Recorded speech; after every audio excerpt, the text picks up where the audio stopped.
أعوذ بالله من الشيطان الرجيم. بسم الله الرحمن الرحيم. هل أتاك حديث الغاشية وجوه يومئذ خاشعة عاملة ناصبة تصلى نارا حامية. سورہ غاشیہ 30ویں پارے کی سورتوں میں سے ایک ہے. یہ سورہ مبارکہ ہجرت سے پہلے نازل ہونے والی سورتوں میں سے ہے. یہ سورہ مبارکہ میں ایک رکوع 26 آیاتیں 92 کلمات 381 حروف ہے. اس سورہ مبارکہ میں اللہ تبارک و تعالی نے بنیادی طور پہ جس بات کو سمجھانے کی کوشش فرمائی ہے وہ یہ ہے کہ انسانوں کو یہ بات اپنے نگاہ میں رکھنی چاہیے کہ یہ انسان جس دنیا میں رہ رہے ہیں ایک وہ زمانہ آنے والا ہے کہ انسانوں کے سامنے یہ وسیع اور عریض کائنات اور جو کچھ اس کائنات میں ہے سب لپیٹ دیے جائیں گے اور پھر گزشتہ اور بعد کے تمام لوگوں کو زندہ کر دیا جائے گا اور سبوں کو اللہ تبارک و تعالیٰ کے سامنے حاضر ہو کر اپنی دنیاوی زندگی میں کیے ہوئے اعمال کی جواب دہی کرنی پڑے گی. اللہ تبارک و تعالیٰ نے اس سورہ مبارکہ میں بالخصوص ان لوگوں کو تنبیہ فرمائی ہے کہ جو لوگ دنیاوی زندگی میں اللہ کے حکموں پر عمل پیرا ہی اختیار کرنے سے پہلو تہی اختیار کرتے ہیں. اللہ تبارک و تعالیٰ فرماتے ہیں کہ میرے حکموں سے پہلو تہی اختیار کر کے یہ لوگ جس غفلت کے اندر پڑے ہوئے ہیں یہ اس حقیقت کو یاد رکھیں کہ جب ایک چونکانے والی آفت اچانک ان کے سامنے آ پیش ہوگی اس وقت پھر ان کی آنکھیں پٹی کی پٹی رہ جائے گی اور یہ حیران اور پریشان ہو جائیں گے کہ جن کاموں کو خوشحالی کے غرض سے یہ کرتے رہے اور اللہ تبارک و تعالیٰ کے احکامات کو یہ جن خواہشات کی تسکین کے لیے ترک کرتے رہے ان کے وہ کام ان کو ان پریشان گھڑیوں میں پھر کوئی سہارے کا ذریعہ نہیں بن سکیں گے بلکہ شرم کے مارے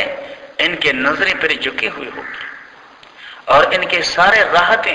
مصیبتوں میں تبدیل ہو جائے گی. لیکن جو لوگ دنیا میں رہ کر اللہ تبارک و تعالیٰ کے احکامات پر خود کو کاربند رکھتے ہیں اللہ تبارک و تعالیٰ نے ان کے آخرت کی خوشحال زندگی کی تصویر کشی فرمائی ہے کہ وہ لوگ ایسے خوشحالیوں سے ہمکنار کر دیے جائیں گے کہ جس کا اس دنیاوی زندگی میں رہنے والا انسان تصور بھی نہیں کر سکتا. چنانچہ ارشاد باری تعالیٰ ہے بسم اللہ الرحمن الرحیم. شروع اللہ کے نام سے جو بے حد مہربان نہایت رحم کرنے والا ہے. حل اتاک کیا پہنچا ہے تجھ تک حدیث الغاشیہ بات چپا لینے والی کی. غاشیہ ڈانپنے والی چپانے والی یہ قیامت کے صفات ناموں میں سے ایک نام ہے کہ کیا تجھے قیامت کی خبر پہنچی ہے اور جب وہ آئے گا تو وجوہ یومئذ کتنے ہی چہرے اس دن خاشعہ ذلیل ہوں گے. عاملۃ محنت کرنے والی ناصبۃ تکے ہوئے کہ وہ لوگ دنیا میں مشقت کر رہے ہوں گے اور دنیا کی مشقتوں سے وہ لوگ تکے اور ہارے ہوئے ہوں گے لیکن دنیا کی وہ مشقتیں وہ محنتیں اور وہ تھکاوٹیں ان کے ان مشکل گھڑیوں میں ان کے لیے معاون اور ممد ثابت نہیں ہوں گے بلکہ تصلی نارا حامیہ ان کو داخل کر دیا جائے گا ایک دہکتی ہوئی آگ میں بڑھتی ہوئی آگ میں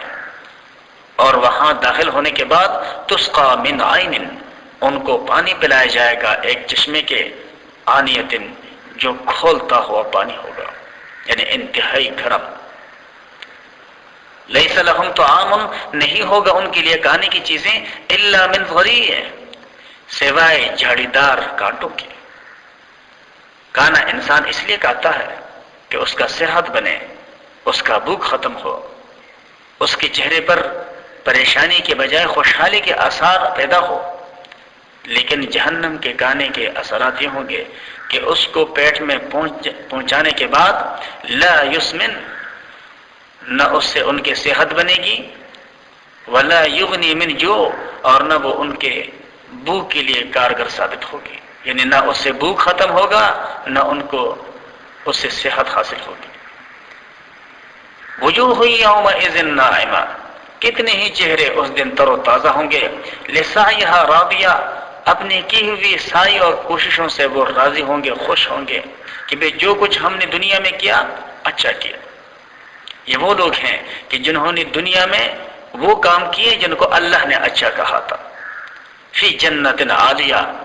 عالی المرتبت، جنتوں میں، لا تسمع فیہا، نہیں سنیں گے اس جنت میں، لاغیہ، کوئی لغو بات، فیہا عین جاریہ، اور اس میں ایک چشمہ ہے بہتا ہوا،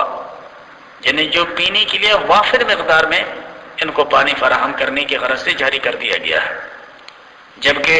ان کے مقابلے میں جہنمیوں کو جہنم میں ایک کھولتے ہوئے چشمے کا پانی دیا جائے گا۔ اللہ تبارک و تعالیٰ فرماتے ہیں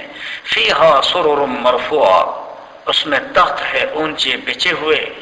واکواب موضوعہ، اور آبخور سامنے رکھے ہوئے، ونمارق مصفوفہ، اور غالیچے برابر بچے ہوئے، یعنی گاؤ تکیے رکھے ہوئے، وزرابی مبسوسہ، اور بہترین قالین بچھائے ہوئے، افلا ينظرون الى الابل كيف خلقت، کیا یہ انسان دیکھ نہیں رہا اونٹ کی طرف کہ کیسے اس کو پیدا کیا گیا۔ اللہ تبارک و تعالی انسان کی توجہ ان کے دنیا میں ان کے نظروں کے سامنے ایک ایسے حیوان کی طرف مبذول فرمانا چاہتا ہے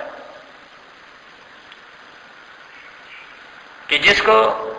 یہ انسان اپنے آنکھوں سے دیکھ رہے ہیں، اور وہ ہے اونٹ۔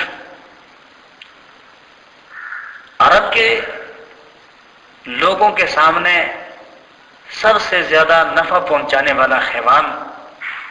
اونٹ ہی تصور ہوتا تھا۔ اللہ تبارک و تعالیٰ فرماتے ہیں کہ ذرا اس کی طرف توجہ تو کرو کہ اس کو یہاں کے موسموں اور تمہارے ضروریات کے پورا کرنے کے لیے یہ قد کاٹ اور یہ طاقت اور قوت، یہ شان اور ہمت، یہ کس نے دے رکھا ہے؟ آخر کوئی تو ہے کہ جو تمہارے ضروریات کو پورا کرنے کے لیے، تمہارے کاموں کے تکمیل کے لیے ایسے مخلوق پیدا کرنے والی ہے۔ اللہ تبارک و تعالیٰ فرماتے ہیں کہ کیا تم غور نہیں کرتے ہو اس اونٹ کی طرف کہ کیسے اس کو بنایا گیا ہے؟ وَإِلَى السَّمَاءِ، اور آسمان کی طرف، کیف رفعت، کہ کیسے اس کو بلند کیا ہے، یعنی اس پر کبھی غور نہیں کرتے ہو، اس کی طرف اپنے نگاہوں کو نہیں اٹھاتے ہو۔ یہ وہ چیزیں ہیں کہ جو تمہیں نظر آ رہی ہے، اور اس کا نظر آنا یا ان پر غور و فکر کرنا، اس کے لیے کسی خارجی علم کی ضرورت نہیں ہے، بلکہ یہ تو اپنے ذرائع سے بھی دیکھ سکتے ہو اور دیکھ رہے ہو۔ وَإِلَى الْجِبَالِ، اور پہاڑوں کی طرف، كَيْفَ نُصِبَتْ، کہ کیسے وہ کھڑے کر دیے گئے۔ وَإِلَى الْأَرْضِ، اور زمین کی طرف، كَيْفَ سُطِحَتْ، کہ کیسے وہ بچھائی گئی ہے۔ اب اللہ تبارک و تعالی ان حقائق کی طرف لوگوں کو متوجہ کرنے کے بعد حضور نبی کریم صلی اللہ علیہ وسلم سے فرماتے ہیں فذکر، بس آپ نصیحت کرتے رہیے، انما انت مذکر، بے شک ہے آپ نصیحت کرتے رہنے والا۔ اور ظاہر بات ہے کہ حضور نبی کریم صلی اللہ علیہ وسلم پر نازل ہونے والا یہ پیغام، اس کے مخاطب آپ کے بعد ہر مسلمان ہے، لہذا ہر مسلمان غیروں کے مقابلے میں اللہ تبارک و تعالیٰ کے کلام کا مخاطب ہے اور ذمہ دار ہے کہ وہ اللہ تبارک و تعالیٰ کے ان حکموں کو سنیں اور پھر غور کریں کہ اللہ مجھے کیا کہہ رہا ہے۔ اللہ فرماتا ہے فذکر، سو اے میرے بندے آپ نصیحت کریں، انما انت مذکر، بے شک آپ تو ہے ہی نصیحت کرنے والے، لست علیہم بمسیطر، آپ ان پر کوئی داروغہ نہیں ہے کہ آپ نے ہر حال میں ان کو مسلمان بنانا ہے، یعنی یہ آپ کا کام نہیں ہے۔